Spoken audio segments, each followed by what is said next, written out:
Okay, I am the fourth year undergraduate student in Department of Ocean Engineering, and I am quite passionate about traveling a lot and photographing. So this is how I initially took into the project. You'll have to tell us your name. Hi, I'm Siddharth, and by the way, he's Ujjawal Chauhan. So, I'm a fourth year undergraduate student in the Aerospace Engineering department. I'm passionate about a lot of things, particularly about frames, shooting, and then traveling, of course. It's a 30-day journey, two people, two cycles, and 2,500 kilometers from Kharagpur to Mumbai. And well, madness, I think it speaks for itself. Apart from that, madness. Like when we first wanted to go to, we took on a 50-kilometer cycle trip. That was all we did. So when we reached that place, we had to come back. So we thought of taking a train. We missed the train by chance. So we decided we'll cycle the back, the return journey as well. So that was 100 kilometer on our first trip. The next time over, we decided we'll just go around to Kolkata. That was our next trip, which was 300 kilometers. So over the 3 days. So you guys are building it up. Yeah. So the next thing we wanted to do was completely mad, completely out. Of, even for you guys. Yeah, completely mad out, even for us guys. From Kharagpur, we'll be going via Raipur, Nagpur, Aurangabad, Pune, and to Mumbai. So these are the major stops that we're sure of. Apart from this, once he gets over with his examinations and we get over with our presentations, BTP. So after that, we'll be sitting down to note the distances for every day and a rough idea on how we're gonna do it.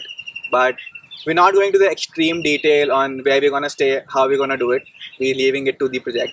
I think you can even put it very succinctly in, for example, even if you were to go to any random place, go out with a trip with your friends, you won't even decide the route. You won't decide the route. The only thing you know is destination. So that's what is in our head for the 30 days. You do it for 1 day, we are doing it for 30 days. That's the only difference about it. And you need to know the way, because normally we have a bus driver or a train, the guy in the train, and he knows his way. You don't have to worry about this stuff. That's why we are having Siddharth, who has a smartphone. That's the only reason that Ujjawal is taking me along with this trip. Because he has a smartphone. Because I have a smartphone and he does not believe in using a smartphone. So you're not using it.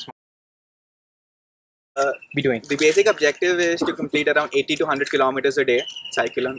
That would take us around 4 to 5 hours. That's it. So we'll be cycling in the morning and sometime late afternoon, sometime like this, where we do not exert too much on our bodies. Apart from that, if you've gone through the data that is already available for this project, it's very well mentioned that we're wanting to understand how this complete country exists.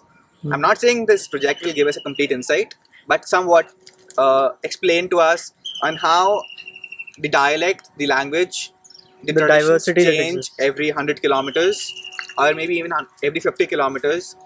And we're still standing today, this country, and that's the beauty of this whole thing. Now, we've been supported by this organization called Coolidge. It's an online media publishing website with whom I've been closely associated. They're sponsoring our trip and they're supporting us through various mediums, one of which is to try to get us new bicycles. And if we get the bicycles, it's going to be a very big help to us. But if not, then we're still going ahead with the bicycles that we have. And these people at the grassroots levels, they're not able to take loans because, first of all, they cannot take lump sum amounts at low rates. Second thing, for low amounts, you have to pay a very high rate of interest, which generally amounts to being 2 to 3% per month, accounting to 24 to 36% per annum. So microcredit has always been a disputed field. Then these people came in and they said that we gonna change the scene, and they give the same amount, microloans, to people at the grassroots level for 8.5% per annum. So I was really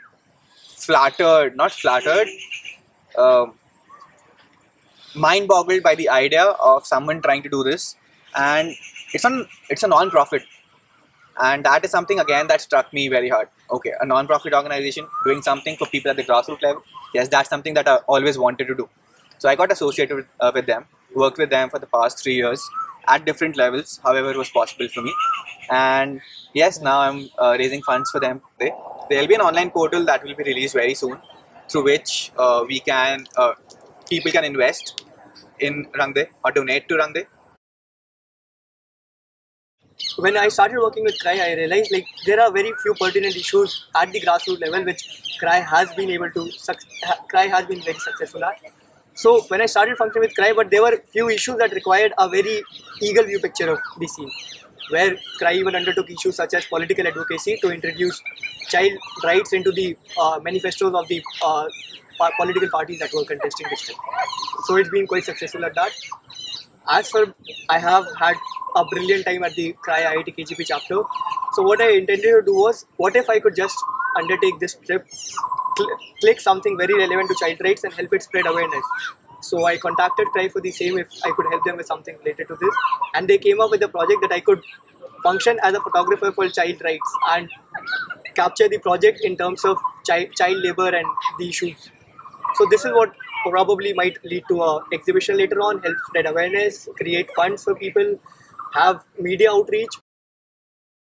If you're good at anything for that matter, if you're a good athlete, so as to say, if you're a good photographer, if you're a good writer, if you're a good poet, musician, anything at all, you might think you might not be able to create a change in the world, but just stick to whatever hobby you're pursuing. But in fact, if you look at the larger view, you might perform to an audience which might be used for fundraising for an event. You might go on to a school to teach if you're good at teaching, if you're good at skills, such teaching skills, such. So whatever you're good at, if you can relate it to other people at the same time, I think you're making the best use of your skill right there. And in the process, you'll not only be able to nurture your skill, your passion, but the fact that you're helping someone out there is a reason enough to make that person happy and yourself happy. Go ahead. He's almost said all of it, but